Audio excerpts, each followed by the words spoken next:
Boa noite a todos. Muita alegria que nós estamos aqui com vocês mais uma vez. Como o Valentim colocou, nós vamos falar hoje sobre saúde mental. E falar de saúde mental sem falar de espiritismo fica manco, né? Porque o espiritismo está envolvido com saúde mental desde sempre. E nós vamos colocar fazer um pouco desse paralelo, né, da história, né, do envolvimento da doutrina espírita com a saúde mental, e depois nós vamos também fazer uma apresentação de como está o processo de saúde mental em Franca e para onde ele está caminhando.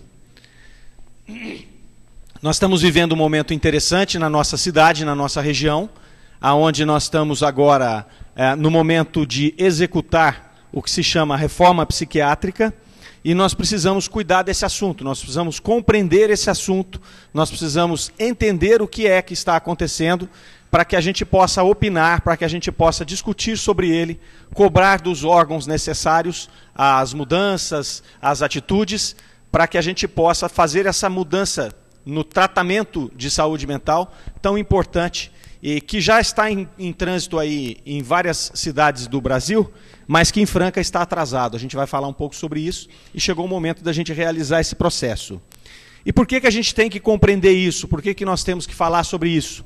Porque essas mudanças vão afetar a nossa cidade, a nossa família, né? E nós precisamos ter referência para poder opinar sobre isso. Nós não podemos terceirizar esse assunto, principalmente nós que somos praticantes da doutrina espírita. Falar de espiritismo e de saúde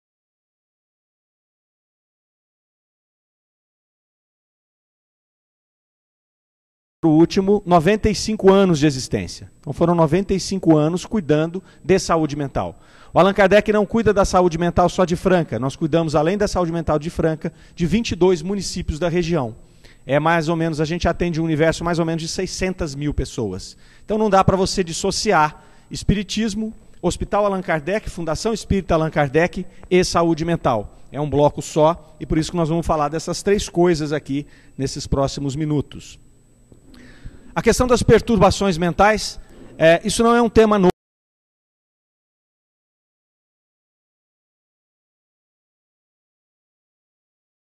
São típicos exemplos de indivíduos com problemas mentais, com perturbações mentais violentas. O primeiro indivíduo aqui é Calígula, um imperador romano, que pelas suas atitudes, né, o seu traço, a sua forma de governar, se mostrava um indivíduo perturbado. Era um indivíduo sanguinário, um assassino, um indivíduo afeito a orgias, a incestos, a uma série de atitudes que demonstravam ser ele uma pessoa perturbada mentalmente. O do meio é o conhecido Nero. Esse também tinha traços de perturbação muito acentuados, tanto que se atribui a ele o incêndio de Roma, na época do seu império. O último lá, Carlos o Grande, ele foi um imperador francês, conhecido como Carlos o Louco. Esse era tão perturbado que ele chegava a usar uma roupa de ferro, porque ele tinha medo de quebrar, ele achava que ele era de vidro. Então vocês vejam que todos esses apresentavam situações de perturbações mentais. Então isso já é uma coisa muito antiga, né? Não é uma coisa que está aí, né? Não é uma doença, uma patologia moderna.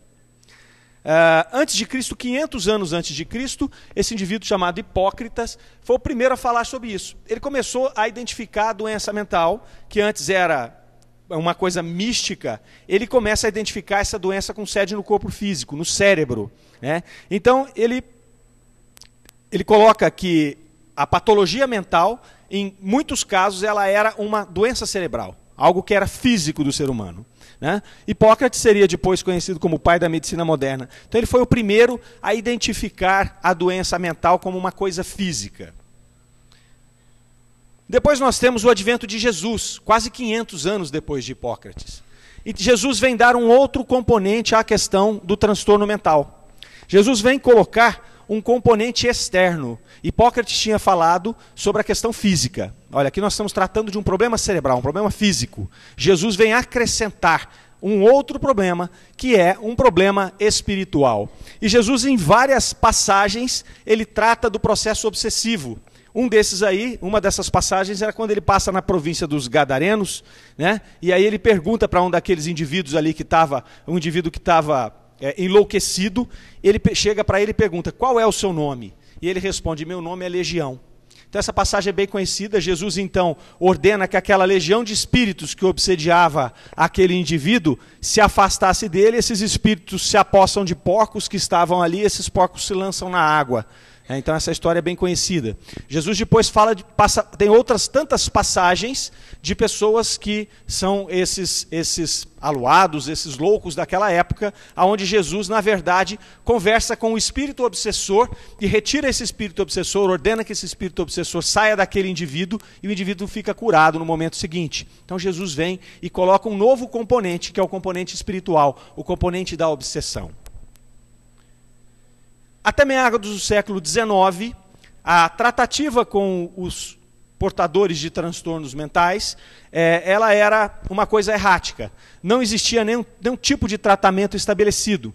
Então os indivíduos acometidos por transtornos mentais, eles erravam pelas ruas. Eles ficavam caminhando nas ruas aí, eram aquelas pessoas, eram os bobos da sociedade ali naquele momento, e quando eles começavam a criar problemas, ou eles eram lançados nas prisões, ou em alguns casos nos porões das santas casas, onde eles ficavam ali amarrados nas casas de misericórdia, porque não havia nenhum tipo de tratamento proposto para esses indivíduos. Isso até o século XIX. Chegando no século XIX, surge a figura de Philippe Pinel. Esse indivíduo, um médico, que, imbuído pelos ideais de igualdade, liberdade e fraternidade, daquela época do Iluminismo, da Revolução Francesa, ele começa a preconizar um tratamento diferenciado, mais moralizado para os alienados, os chamados alienados, que viviam acorrentados, ou presos, ou nos porões das santas casas. E ele ficou conhecido por ter desacorrentado os loucos de Paris. Ele foi lá e vamos desacorrentar essas pessoas, vamos tratá-los como seres humanos. Então ele começa a propor uma nova forma de tratar das pessoas com transtornos mentais. Em 1801 ele publica um tratado médico filosófico sobre alienação e mania, que descreve uma nova especialidade que viria a se chamar a psiquiatria. Então nós tivemos lá Hipócrates, o pai da medicina, que determina a patologia física do transtorno mental. Nós tivemos Jesus, que colocou um novo componente. Depois nós tivemos Pinel, que cria a psiquiatria e que propõe uma nova tratativa para esses indivíduos com transtornos mentais. E nesse mesmo contexto surge Kardec, o nosso mestre lyonês. E ele vem também, movido pelos mesmos ideais de Philippe Pinel, ele vem trazer novos componentes para esse contexto. Ele vem complementar aquilo que havia dito Hipócrates e aquilo que havia dito Jesus. Ele vem trazer, primeiro, o reforço da mensagem do Cristo, com relação à obsessão, com relação à influência espiritual externa. Depois, ele vem nos apresentar o homem como um ser imortal, como um espírito imortal. Nos apresenta a questão da reencarnação. E aí, juntamente com a reencarnação, vem nos trazer a lei de causa e efeito. E depois nos mostrar que nós somos todos irmãos de jornada.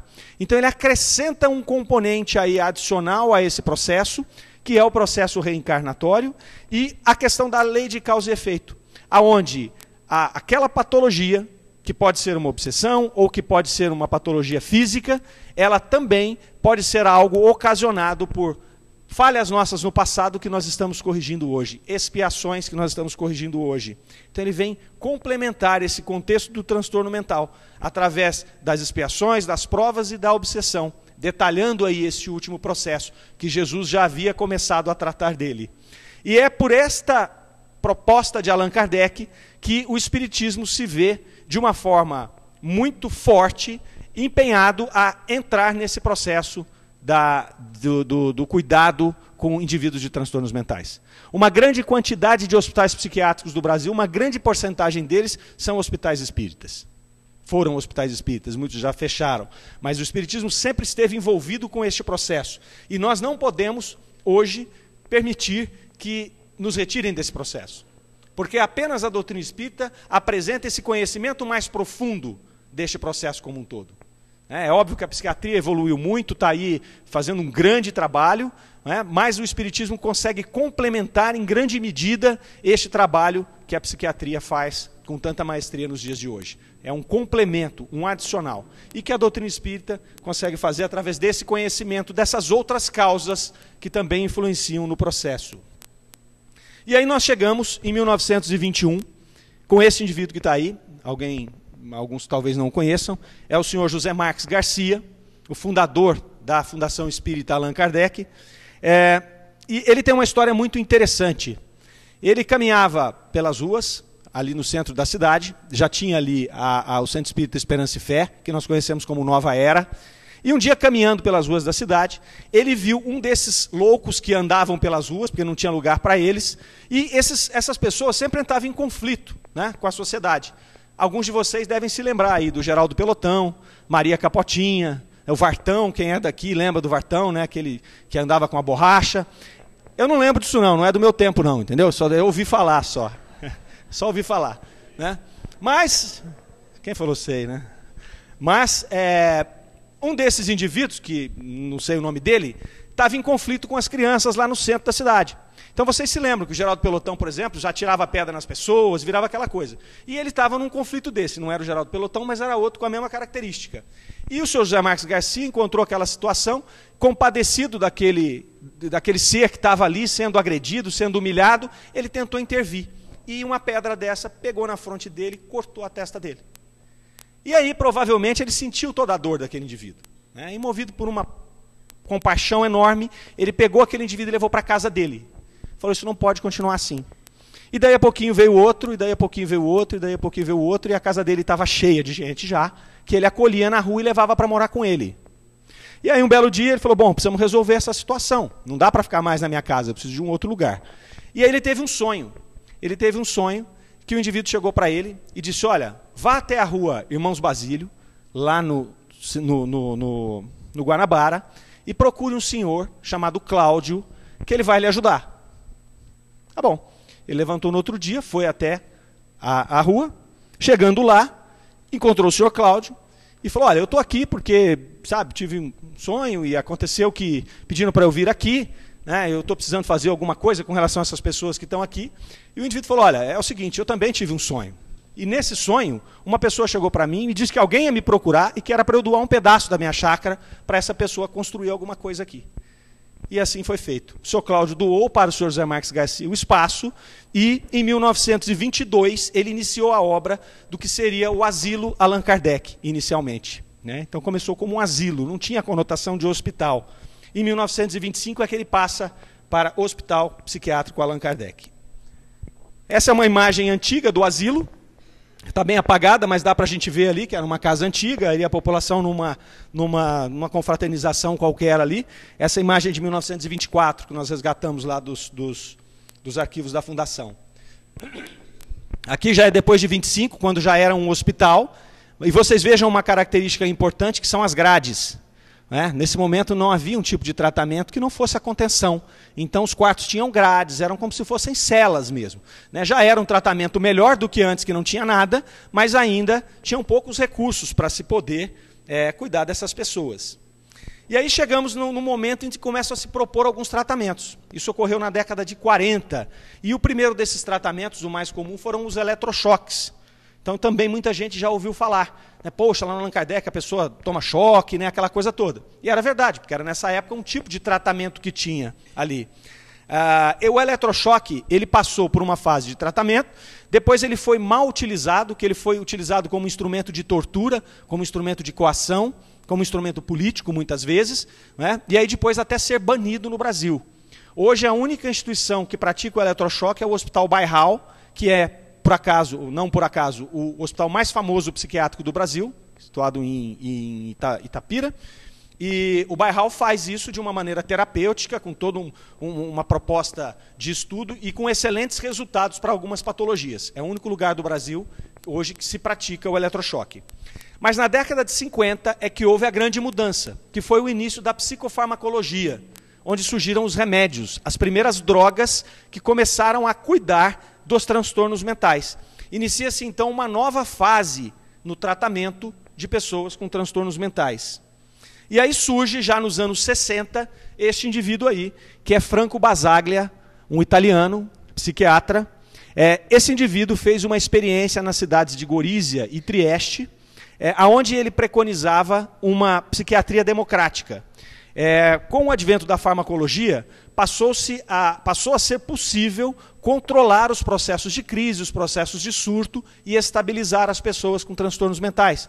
Então ele começa a preconizar uma situação de tratamento dos indivíduos fora do ambiente dos hospitais. Ora, se nós conseguimos estabilizar uma pessoa, nós conseguimos devolvê-la à sociedade. Essa era a proposta dele. Então ele preconiza diminuir o número de leitos nos manicômios e ele tinha uma proposta. Ele dizia que a sociedade deveria aceitar o convívio com os doentes mentais. Uma vez que, na opinião dele, os doentes mentais eram fruto da mesma sociedade. Então a nossa sociedade produz pessoas com transtornos mentais. E então nós temos que conviver com essas pessoas.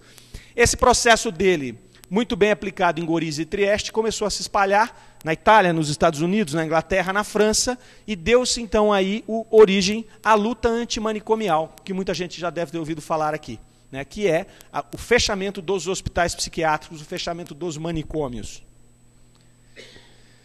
Chegamos então na década de 90. E como é que estava o nosso Hospital Allan Kardec em 1990?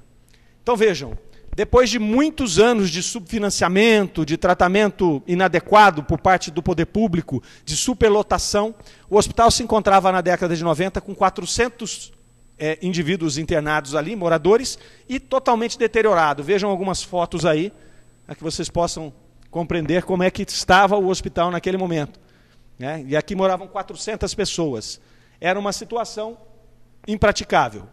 Aí, nesse momento, propôs-se uma mudança no conceito do hospital, para que pudéssemos humanizá-lo, para que se pudesse fazer uma reforma grande. Nesse momento aí estavam envolvidos ali o Dr. Cleomar, o Dr. Eliseu Fiorentino, né, já tinham passado por ele o Zé Russo, o Zé Marques, né, o Djalvo Braga, como foram grandes presidentes ali, e nesse momento estavam lá o Dr. Eliseu Fiorentino e o Dr. Cleomar. E eles propõem então esta reforma na fundação, vendem uma área que a fundação tinha ali próxima, anexo, e fazem a reforma, deixando a fundação com as características que nós encontramos hoje ali. Então, hoje, para aqueles que não conhecem, um pouco do espaço interno da fundação. Nesse processo aí também saiu de 400 pacientes para 200 pacientes. Hoje nós temos 230 pacientes SUS ali, 200 internos e 30 pacientes do Hospital Dia. Então, aqui é a área do coreto. Aqui nós temos áreas, essas fotos são antigas, áreas que estão bastante degradadas hoje já, também por mais quase 20 anos de subfaturamento, de subfinanciamento, áreas que foram degradando, e a nossa primeira proposta quando entramos lá foi revitalizar. Então nós estamos revitalizando essa área do coreto, conseguimos verba para cobrir uma quadra que tem lá de muitos anos, que era pouco utilizada, estamos acabando isso aí. Então a gente está fazendo primeiro um trabalho de periferia, de arrumar essas coisas, revitalizar o espaço, para depois promover a mudança que a gente vai apresentar aqui.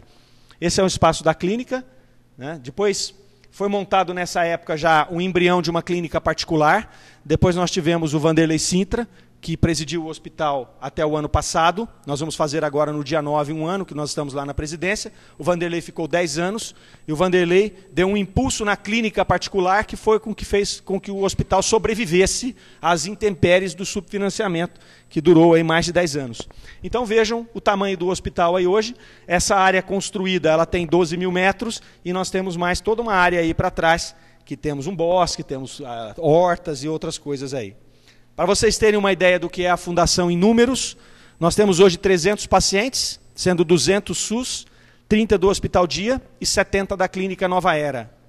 Nós temos hoje 286 colaboradores. Então vejam esse número, são 300 pacientes e 286 funcionários. É um número assustador. Quem olha isso pela primeira vez fala, nossa, mas é quase 1 para 1. E é quase 1 para 1. Porque onde nós precisamos de um posto de enfermagem ou de auxiliar de enfermagem, nós precisamos de 5 indivíduos. Porque são 6 horas por dia, então nós precisamos de 4 e mais um folguista. Então isso faz com que o número de pessoas seja altíssimo. Lá 24 horas por dia, 365 dias por semana. São 12 mil metros de área construída, com 80 mil metros de área total de terrenos. O nosso custo de operação mensal é R$1 milhão. Então todo mês a gente começa devendo R$1 milhão. Temos que correr atrás de verba para poder fazer frente às nossas despesas. Então vejam que é uma coisa muito ampla, muito grandiosa. Mas eu comecei essa conversa com vocês dizendo que ia mudar, que ia haver uma reforma. O que mesmo que vai mudar? Né? Com o que a gente tem que se preocupar? Bom, lembra do italiano, do Basaglia, que eu falei para vocês? Esse italiano veio no Brasil em 1978 e ele vai visitar nada mais, nada menos do que o hospital de Barbacena, o manicômio de Barbacena. Barbacena, para aqueles que não conhecem, deu origem a um livro chamado Genocídio Brasileiro. É um local em Minas Gerais, perto de Ouro Preto, onde tinha um grande hospício, aquilo sim é um manicômio, um grande manicômio, que registram-se a morte de mais de 60 mil pessoas naquele local.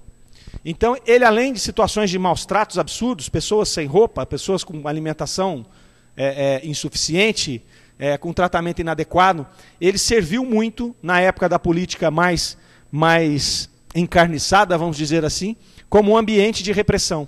Então, muitas pessoas que eram adversários políticos da situação naquele momento, eram endereçadas para lá, tidas como loucas, nunca mais saíam de lá. Muitos maridos, que naquela época o divórcio não era uma coisa aceitável, muitos maridos que queriam se livrar das esposas, alegavam que elas estavam loucas, internavam elas lá, elas nunca mais saíam. Mulheres que engravidavam, filhas que engravidavam, eram endereçadas para lá. A criança nascia, davam para adoção, e a filha ficava lá, para não causar a desonra da família. Então, na verdade, aquilo foi uma das grandes aberrações nacionais.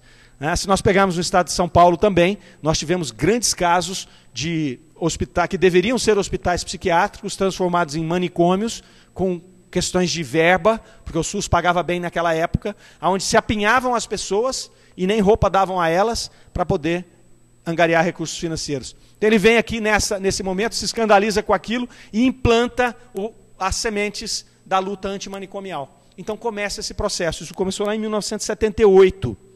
E aí vem a coisa começou a ficar mais forte ainda em 2001, com a famosa Lei 10.216, que é a lei que preconiza a reforma ministerial, a reforma psiquiátrica no Brasil. O ministro da Saúde, então, José Serra, do presidente na época, Fernando Henrique Cardoso, promulga essa lei em abril de 2001, e ela redireciona todo o modelo de saúde mental do Brasil. Depois dela vem algumas portarias, as mais importantes aí é a portaria de 336 de 2002, que cria os CAPs, que são Centros de Atenção Psicossocial, e depois a de 2011, 23 de dezembro de 2011, cria a Rede de Atenção Psicossocial chamada RAPS. Então, essas siglas, RAPS e CAPS, nós vamos ouvir falar muito em Franca nos próximos meses, nos próximos anos. O RAPS é a Rede de Atenção Psicossocial, é uma rede que cuida do tratamento das pessoas com transtorno mental, e o CAPS é um instrumento dessa rede. Então, a coisa ficou desse jeito aí. Hoje, como é que funciona o processo? Se uma pessoa tem um problema, se eu surto aqui agora, começa a tirar minha roupa, vocês falam, o Mário surtou, vamos levar ele embora. Vocês vão me levar lá para o Álvaro Azus, lá para o pronto-socorro, chegando lá para o ambulatório, chegando lá, eles vão analisar e falar, não, de fato ele está num surto, e vão encaminhar para o Hospital Allan Kardec. Eu vou passar lá o tempo necessário para me recuperar, me recuperando, eu saio e vou para casa. Esse é o processo que acontece em Franca hoje. O que preconiza a RAPS, a Rede de Atenção Psicossocial, segundo a Lei 10.216? Quando o indivíduo tem um problema, ele continua indo para a unidade de atendimento. Ele vai lá para o Álvaro Azus, o pronto-socorro. Chegou lá, identificou que ele tem um problema. Se ele precisa de uma internação, essa lei preconiza que essa internação não seja mais feita no hospital psiquiátrico. Ela tem que ser feita no hospital geral. Então ele teria que ir para um leito especializado na Santa Casa. Seja Santa Casa de Franca, de Patrocínio Paulista, de Garapava, onde seja. Depois que esse indivíduo obtém uma melhora, ele passa a ser atendido nesse instrumento chamado CAPS, que é o Centro de Atenção Psicossocial. É como se fosse um grande ambulatório, a palavra é ruim, mas para a gente poder ser mais didático eu vou usar essa mesmo, aonde ali existe uma equipe multidisciplinar formada por médico psiquiatra, psicólogo, assistente social, terapia ocupacional, educação física, enfermeiros. Essa pessoa chega lá, ela é submetida a uma avaliação, onde se cria um instrumento chamado PTS, que é um plano terapêutico singular. É um projeto terapêutico individual, para cada pessoa. E aí essas pessoas vão ser tratadas nesse local, neste CAPS, nesse equipamento. E aí ela vai lá, dependendo da gravidade dela, todos os dias, às vezes 3 vezes por semana, às vezes 1 vez por semana. E ali ela vai passar por consultas, ela vai fazer terapia ocupacional, ela vai fazer psicoterapia, ela vai receber o seu medicamento, vai ser controlado se ela está tomando o medicamento ou não. Então é um espaço de convivência e de tratamento. Hoje uma parte disso é feito dentro do Hospital Psiquiátrico Allan Kardec. E nós temos, por último, o SRT, que é o Serviço de Residência Terapêutica. Por quê? Porque nós temos hoje no hospital 105 pessoas que moram conosco, algumas há mais de 50 anos, 60 anos, outras há mais de 10 anos, 4 anos, 5 anos. São pessoas que não têm família, ou que a família abandonou no hospital, que foi embora, e não tem como devolver para o familiar, e elas moram ali. É o que nós chamamos de moradores hoje, né? Moradores ou crônicos. Esses indivíduos, segundo essa lei, têm que ser alocados não mais num hospital, mas num serviço de residência terapêutica, que são casas espalhadas pela cidade, aonde se alojam de 8 a 10 indivíduos desse, e dependendo da gravidade do problema que eles têm, pode ser de tipo 1 ou tipo 2. Residência terapêutica de tipo 1 é formada por um cuidador que fica 8 horas por dia. O pessoal já é um pessoal mais preservado, que consegue se virar durante a noite, consegue fazer as suas atividades. Então tem um cuidador que os acompanha nesse período. De grau 2 são para aquelas pessoas mais comprometidas, e ali tem enfermeiro 24 horas, tem cuidador e tem também toda essa assistência médica. Então esses indivíduos, por essa lei nova, têm que sair do hospital e ser alocados nessas residências. Se nós olharmos aí, aonde está o hospital nesse processo? Lugar nenhum. Acabou. Nós ouvimos várias vezes, o hospital tem que fechar, o hospital tem que fechar. Eu já presenciei brigas gigantescas do Vanderlei, na época ele era presidente, eu era conselheiro, fui conselheiro 2 anos lá com ele, participando muito ativamente da gestão com ele ali, junto com ele, e eu vi brigas muito fortes dele com o prefeito, então o Alexandre, onde o Alexandre falava, tem que fechar o hospital tem que virar um museu. Veio uma pessoa de Brasília um dia, e o Vanderlei convidou a pessoa para conhecer o hospital, mas vem aqui conhecer o hospital, vem ver o tratamento que a gente faz. E essa pessoa falou, não vem aqui conhecer o hospital, vem aqui fechar o hospital. Então essa é a proposta, fechar o hospital. Pois bem, nós assumimos ali há 1 ano atrás, e nós tivemos aí a incumbência de identificar o que fazer com o hospital psiquiátrico. O que é que nós vamos fazer? Compreendendo o que a nova legislação preconiza, compreendendo que o tratamento tem que ser modificado, nós precisamos buscar qual é a nossa vocação, o que é que nós vamos fazer. Vejam que quando o José Marques Garcia começa a levar as pessoas embora, elas estavam nas ruas.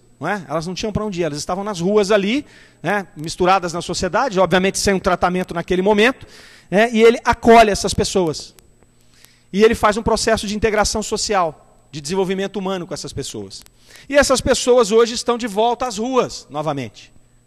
Claro que numa situação totalmente diferente, de volta às ruas, amparadas por esses equipamentos que eu demonstrei para vocês. Então nós fomos buscar qual é o nosso papel, o que a sociedade espera de nós, como é que nós vamos nos adaptar, como é que nós, como uma casa espírita, temos que nos envolver com esse processo. Então nós saímos atrás de procurar entender o que fazer com isso. Olhamos várias vertentes. Bom, se precisa internar em hospital geral, vamos virar um hospital geral. Então a nossa ideia era montar um centro cirúrgico, UTI, e transformar o Allan Kardec no hospital geral para termos uma ala psiquiátrica. Tá bom, aí a gente esbarra na história e fala, não, se José Marques Garcia quisesse um hospital geral, ele teria montado uma Santa Casa, não teria montado um hospital psiquiátrico. Então não é a nossa vocação. Bom, vamos transformar num asilo. Primeiro, que já tem outras entidades que cuidam disso, e segundo, que também não é a vocação da fundação. Cuidar de idosos. A vocação da fundação é cuidar de pacientes com transtorno mental. Então, como é que nós vamos fazer? O que nós vamos fazer? Nós entramos, então, em diálogo com o município, um diálogo interno ali, e nós construímos este modelo, o planejamento do que vai ser, como será a fundação nos próximos anos. Muito bem. Então, nós temos ali, em cima, a clínica particular. A nossa clínica particular, hoje, ela tem 70 leitos, nós vamos aumentar mais 30 leitos. Nós vamos chegar a 100 leitos. Então teremos uma clínica particular com 100 leitos, que vai ser o motor financeiro de toda a estrutura do hospital. A nossa meta é que daqui a 2 anos a gente conquiste a independência financeira. Não dá mais para trabalhar ancorado no poder público, porque o poder público simplesmente paga quando quer, do jeito que quer e o tanto que quer. Nós fizemos um levantamento na fundação, pasmem vocês, nos últimos 50 anos a fundação vendeu patrimônio que valeria hoje 50 milhões de reais para pagar subfinanciamento do SUS. 50 milhões de reais em dinheiro de hoje. Não é? Então, se nós não tomarmos uma providência para fazer com que ela seja autossustentável, ao longo do tempo nós vamos vendendo patrimônio, até sobrar só aquele prédio e nós não temos mais o que fazer. Então, nós temos que estancar isso. Vamos estancar aumentando a clínica particular, complementando o trabalho que o Vanderlei fez com muito cuidado e com muita competência. Com relação às internações psiquiátricas SUS, nós vamos continuar com elas. Agora, há um mês e pouco atrás, saiu uma portaria reconhecendo os hospitais psiquiátricos como hospitais especializados e permitindo a continuidade das internações ali, porém com subfinanciamento. Um hospital geral recebe R$ 185 uma diária, um hospital psiquiátrico R$ 70. Então vejam, é um absurdo, é uma piada de mau gosto. Dizer, olha, não pode continuar internando ali, mas eu vou pagar só 70. Por que, cara pálida? Por que pagar 70? Por que não paga os 185 e regulariza isso? Mas tá bom, vamos segurando ali. CAPS, nós vamos, para que nós possamos continuar no processo de saúde mental, nós estamos em tratativa com a prefeitura para nós assumirmos o CAPS 3 de Franca. Então nós estamos aí com quase tudo fechado, tá? Nós estamos pendentes só com a localização, a prefeitura está destinando um local para nós, a gente deve definir isso aí nos próximos dias, e o Allan Kardec vai assumir o CAPS, nós vamos cuidar do CAPS, para que a gente possa cuidar desse que é o coração do processo de saúde mental. Dentro da nossa gestão, a gente idealizou um CAPS de 150 pacientes dias, com 3.800 pacientes mês. Então a gente vai conseguir atender até mais gente do que nós atendemos no hospital hoje, no CAPS. Residências terapêuticas, que são aquelas que as pessoas têm que sair do hospital e morar lá. Nós vamos precisar de 11 em Franca. Nós não vamos assumir, a Fundação não vai assumir essas residências, porque o nosso projeto é muito grande. Então, para nós, dispersaria muito. Mas nós vamos apoiar a entidade que assumir. Então, nós estamos montando lá uma residência transitória, que é preparando uma casa, que nós já temos lá com saída para a rua, para que a entidade que for pegar essas residências terapêuticas possam pegar as pessoas, levam primeiro para essa casa dentro do hospital, adaptam essas pessoas a esse novo estilo de vida e depois leva para casa. Monta outro grupo, leva para casa. Assim, quando essa pessoa for para a sociedade, ela não vai causar transtorno para ela nem para a vizinhança onde ela está alocada. Porque pegar uma pessoa que está há 30 anos dentro de um hospital e levar ela para a rua e abrir a porta e deixar ela sair, é problema na certa. Então tem que ser feito um trabalho paulatino, é isso que a gente vai ajudar. E nós vamos ajudar com o CAPS, que o coração do processo é o CAPS, que vai atender essas pessoas das residências terapêuticas. Depois nós temos a residência integrada ali, que são para aqueles moradores que não vão sair. Essas duas que estão pintadas mais claros são pontos ainda que a gente não tem bem definidos, porque elas não existem na lei. Mas existem algumas pessoas que não vão sair do hospital. Então nós precisamos dar um jeito delas ficarem ali. O grande foco da nossa vocação está no desenvolvimento humano, que é essa última passagem aí. A migração que nós vamos fazer será do tratamento no hospital para um tratamento humanizado, um tratamento que visa o acolhimento, que visa a reinserção do indivíduo na sociedade. Aí que está a vocação da Fundação. Aí que nós observamos que nós temos que continuar fazendo o processo. Essa transformação passa por aí, acolhimento e integração social. Então nós criamos um projeto de desenvolvimento humano, que nós startamos, coincidentemente hoje, nós já contratamos a pessoa, nós já conversamos com a pessoa que vai cuidar disso, e ela já está começando a fazer os projetos para montar esse processo de desenvolvimento humano. Ele é um processo que funciona como uma escada, que são degraus que vão do 1 ao 5º, porque cada indivíduo desse vai poder chegar num lugar, nós temos pessoas ali que vão poder chegar até o degrau 5, pessoas que vão parar no 1, no 2, no 3, dependendo das suas limitações, das suas potencialidades. Nós visitamos vários lugares, vários centros de desenvolvimento humano, vários hospitais, vários CAPs no estado de São Paulo inteiro ao longo desse ano, e formatamos, através das ideias que nós colhemos, esse projeto nosso aqui. O degrau 1 ele é terapêutico, é o que funciona já hoje no nosso hospital dia, são oficinas de trabalho terapêutico. Então a pessoa vai lá e vai trabalhar, vai fazer a laborterapia, para que através do trabalho ela possa se desenvolver, se reinserir. Esse trabalho todo vai para o CAPS. Hoje nós fazemos ele no hospital. A partir do momento que nós montarmos o CAPS, esse trabalho vai para o CAPS. No hospital nós começaremos o desenvolvimento humano no degrau 2. Degrau 2 são oficinas especializadas que nós já estamos montando, onde a pessoa vai trabalhar ali, cada um segundo as suas condições. Tem gente que vai trabalhar 2 horas por dia, outro 3, outro 4. E ali eles já vão fazer um trabalho com produção, realmente, é um trabalho especializado, produzindo coisas que serão vendidas na sociedade. Então, produzindo peças de artesanato, peças de marcenaria, mosaico, que a gente vai vender no comércio local para que possa se oferir rendas, pagar este processo e remunerar essas pessoas que estão trabalhando. Então, dessa verba angariada, 60% fica para o usuário, para o paciente em tratamento, 40% fica para ajudar nos custos da operação. Então, ele já começa a receber aí, e o mais importante, ele começa a trabalhar. Nós vamos montar uma oficina de reciclagem de eletrônicos, onde nós vamos recolher computador, máquina fotográfica, celular, e aquilo que tiver conserto, conserta, aquilo que não tiver conserto, esses moradores aí, esses pacientes, separam as peças e nós vamos vender peças separadas para empresas especializadas que processam esse tipo de material. Então, nós também estamos trabalhando na montagem dessa oficina. O degrau 3 trata também de trabalho e renda, mas com um envolvimento com a sociedade mais forte. Então, nós vamos fazer uma parceria com o Ministério do Trabalho e com as empresas e montar unidades das empresas dentro do hospital, dentro das áreas que forem ficando livres no hospital. Então, nós visitamos Araraquara, eles têm um processo com a Lupo, esse que está aí no desenho. A Lupo tem uma unidade dentro do antigo Hospital Psiquiátrico de Araraquara, aonde as pessoas vão lá e trabalham em 2 turnos de 4 horas por dia, produzindo exatamente a mesma coisa que se produz dentro da fábrica da Lupo. E ali quem paga esses indivíduos é a Lupo, ele tem carteira assinada, ele tem convênio médico, então ele já está num processo de inserção social mais avançado ainda. Nós, quando saímos daqui para fazer essa visita, a nossa tesoureira falou, olha, Mário, mas eu estou preocupado, porque as coisas de Franca que a gente faz aqui tem muita máquina, muita coisa assim. Quando nós chegamos lá, tinha uma empresa montando o que seria uma banca de pesponto nossa aqui lá dentro. Porque nós, muitas vezes, negligenciamos o potencial dessas pessoas. Eles têm potencial para fazer. Basta dar o treinamento, basta dar a condição que eles vão conseguir desempenhar o papel. O degrau 4 trata de desenvolvimento intelectual. Nós vamos fazer cursos profissionalizantes lá para capacitar pessoas para que elas possam trabalhar no mercado de trabalho. O que acontece? As empresas têm que cumprir uma cota de 5% de deficientes, de qualquer natureza. É muito difícil cumprir essa cota, porque não tem gente qualificada para poder ser contratada. Então, nós vamos fazer o quê? Qualificar as pessoas para fazer essa ponte, para que o mercado possa encontrar pessoas qualificadas para empregar e cumprir essa cota. Então, nós vamos fazer parceria com o Senac, com o SESI, com o Senai, para criar esses cursos profissionalizantes.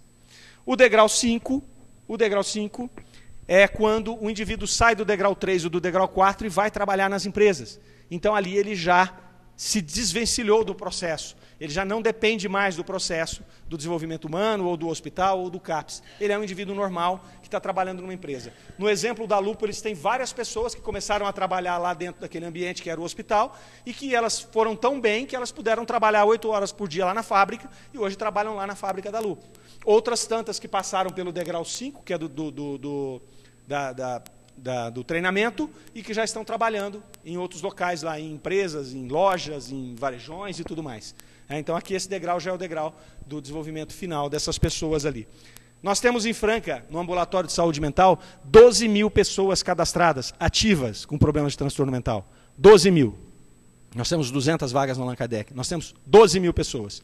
Então, tem muita gente que está aí fora que não tem auxílio nenhum. O que a gente quer proporcionar é um atendimento muito mais amplo do que a gente faz hoje. Extremamente mais amplo. Para poder pegar uma fatia maior desses 12 mil indivíduos que estão aí, muitas vezes, precisando de um apoio, precisando de algo que os desenvolva como seres humanos. Nossa responsabilidade como espíritas com relação a isso. Primeiro, está na caridade. Entender que esses indivíduos são irmãos de jornada nossos. Nós temos que exercer o amor ao próximo com essas pessoas.